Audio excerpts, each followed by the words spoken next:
Hey everybody, we're taking a little sidestep this week from the 10 Days on Microtech series to talk about the newest starter ship that's going to be introduced into the game. It should be flyable in the game in just a few months for 3.11, and I'm going to talk about why I'm a little excited about this new ship, the Origin 100 series.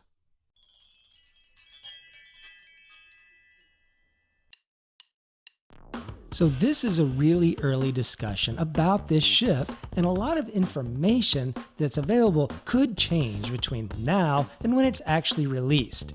In fact, I think there will almost certainly be some changes.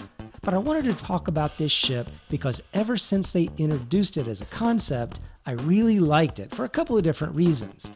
The first, and maybe most important predominant reason, is the fact that it does seem like it's going to be a true new starter ship available in Star Citizen.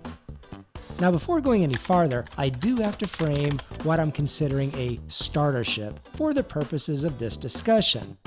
It's easily debatable to talk about what is or is not a starter ship or what is the best starter ship, but we're not going to do any of that.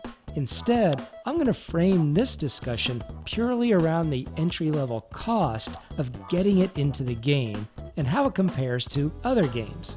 For other high-end games, you can usually expect to pay somewhere between $35 or $40, up to $65, maybe even $65.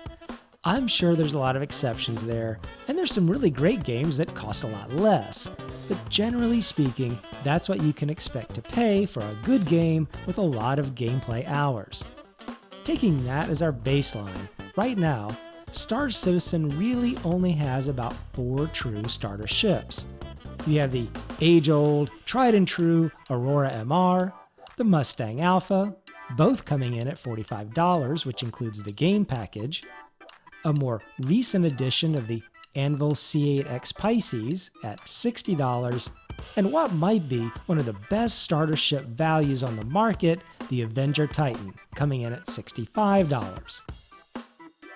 All of these ships that are currently available for a new player all come with a starter package. We could also talk about some of the other ships that I really think qualify as a starter ship in terms of gameplay capabilities, like the Reliant Core or the Origin 300 series. But I'm taking those off the table of discussion because once you buy a ship with the starter package and then upgrade to one of these ships, which is the next tier in terms of price, you're now up to about $80 to buy into the game. Now I'm purely guessing here, but I think for the average person who's interested in Star Citizen and realizes that it's a game still in development, they'd probably be pretty hesitant to drop $80 or more just to check out the game and see if they like it, understanding that it's not finished and all of that. Now let's talk about this Origin 100 series as a starter ship and why I'm excited. I believe that this ship series will also be available as a purchase with a game package, just like it was done for the latest Pisces edition, and it just makes sense. I think Star Citizen does need more options for new players in that starter ship space and at that initial buy-in price between $45 and $65.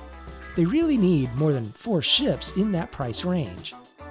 This all assumes that when the Origin 100 series becomes available, that its price point will be comparable with something between the Aurora MR and that Avenger Titan. And other than the fact that it's an Origin ship with the supposed high styling, I don't really see a reason why it would be priced any higher, based on what it has to offer. It's a single-person ship.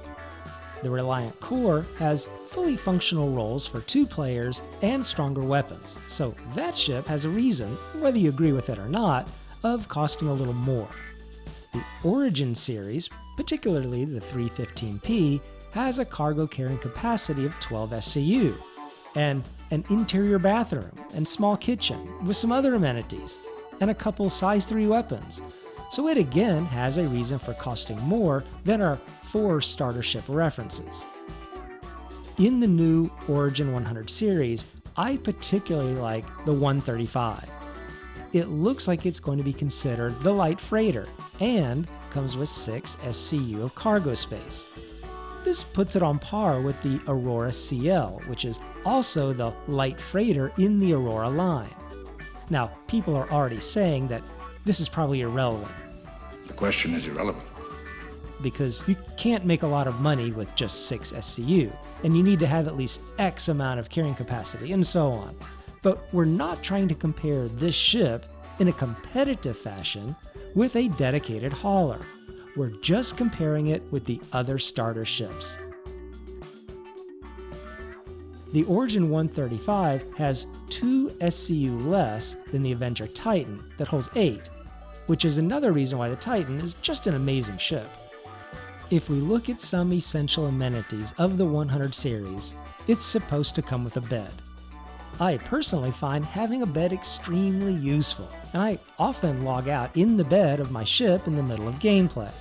So the bed puts it competitively with the other starter ships, and even above the Mustang Alpha and Pisces, which have no bed to log out in. In terms of its general utility, box delivery missions have shown to be a great way to earn steady money and provide a secondary exploration incentive, needing to visit all the pickup and drop-off locations. The Aurora MR, the Pisces, the Avenger Titan, and now this new 100 series all have interior spaces to be able to set down these delivery boxes. Unfortunately, the Mustang Alpha doesn't have that, and if you haven't already guessed, the Mustang Alpha falls at the bottom of my starter ship choices. And even as a more dedicated fighter ship, I really think the Avenger Titan is equally strong, if not better, than the Mustang Alpha. True, the Avenger Titan is a little more, but I feel an important quality of a starter ship is the ability to have access to the greatest amount of gameplay possible, even if it's not at an extremely high level, whether that be combat or trading or whatever. CIG often changes the weapon loadout on a lot of ships, and this is an area I think will almost certainly evolve with the 100 series, likely even before launch. Right now, all the Origin 100 ships come with 2 size 1 weapons.